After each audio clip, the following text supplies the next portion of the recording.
장관님이야 우리 국토부 간부들 고생이 많으십니다. 김재정 주택국장 발언 때로 나오십시오. 김 국장님, 부동산 시장은 여러 가지 문제가 있어 왔습니다. 작년에는 매매 부진에 따른 여러 가지 부작용이 가장 큰 이슈였고, 금년도에는 2월 26일 날 전월세 가격 급등에 따른 대책을 내놨습니다.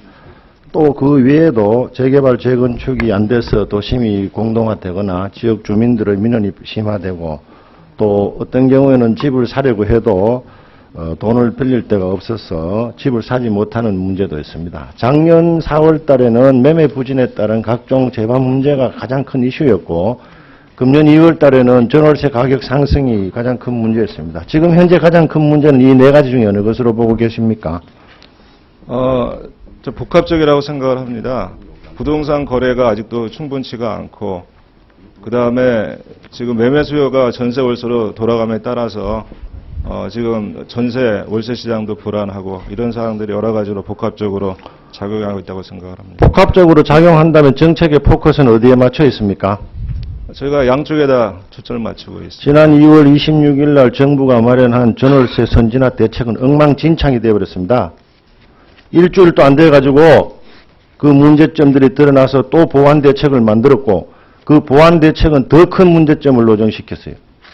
국토부하고 기재부하고 보건복지부 3개 부처에 연관된 사업인데 어느 부처도 제대로 조정도 하지 못해가지고 지금 현재 보건복지부와 연관된 건강보험료 문제가 2월 26일 전월세 선진화 대책하고 해결이 됐습니까? 아직 검토 중에 있습니까? 지금 그 건보료 문제는 복지부와 거의 협의가 됐습니다. 어떻게 협의됐습니까?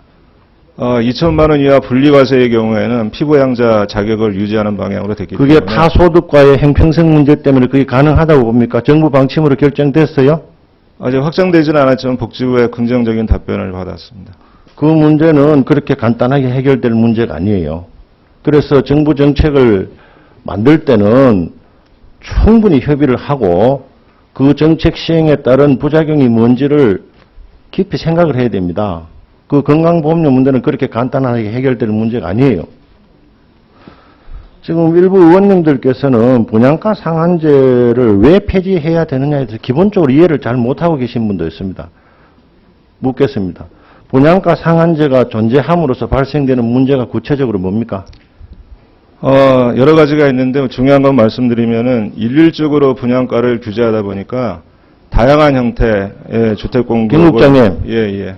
자부심에 가득 찬 정통 공무원이 그렇게 두리뭉실하게 이야기하지 말고 현재 분양가 상한제가 적용됨으로써 재개발, 재건축이 안 되는 장소, 가구가 몇 가구, 몇 곳 정도 돼요?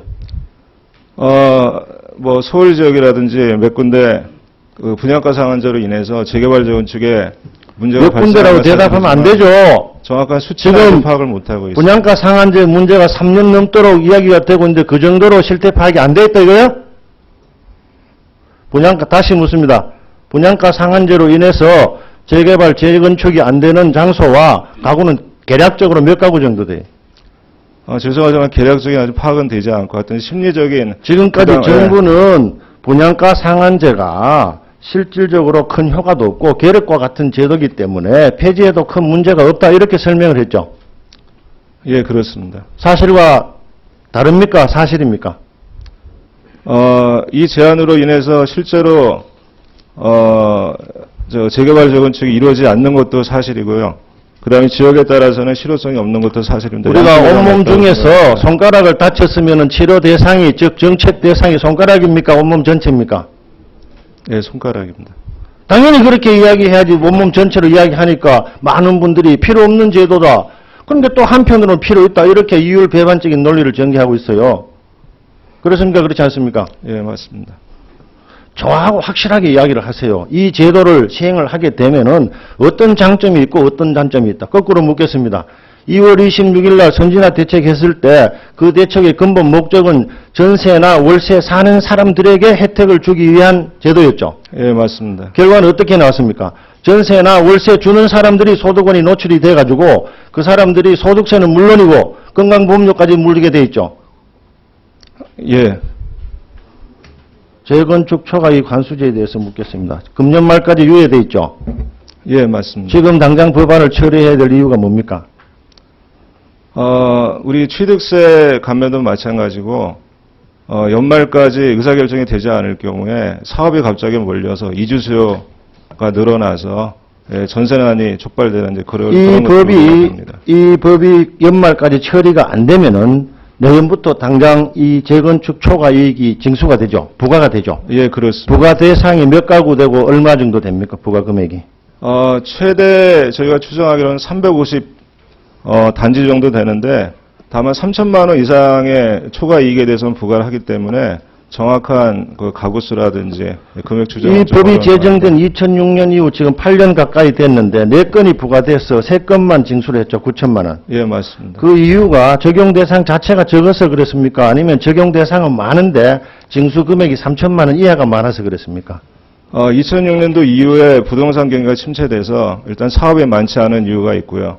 사업이 있더라도 초과이익이 3천만 원 이상이 발생하지 않는 이제 그런 상황도 있고, 2006년도에 그 부과를 개시하다 보니까 앞당겨서 사업계획 승인을 받은 그런 것도 있고, 마지막으로는 2013년도하고 14년도 2년간 그 부과를 중지했기 때문에 이 부과 실적이 저조하다고 저희가 판단을 하고 있습니다. 결국 이 법이 재건축 초과이익 관수제가 어제도 소위에서 논란이 됐는데 폐지를 안 할 경우에 피해가 많아서 폐지를 하고자 하는 겁니까? 아니면 실익이 없기 때문에 폐지를 하고자 한 겁니까? 양쪽이 있지만, 부과를 할 경우에 어떤 심리적인 어떤 문제라든지, 그 다음에 재건축을 저해하는 그런 요인으로 작용을 그 하기 때문에. 점을 훨씬 강조해서 의원님들한테 다시 한번 설명을 하세요. 예, 알겠습니다. 이사님. 네, 수고하셨습니다.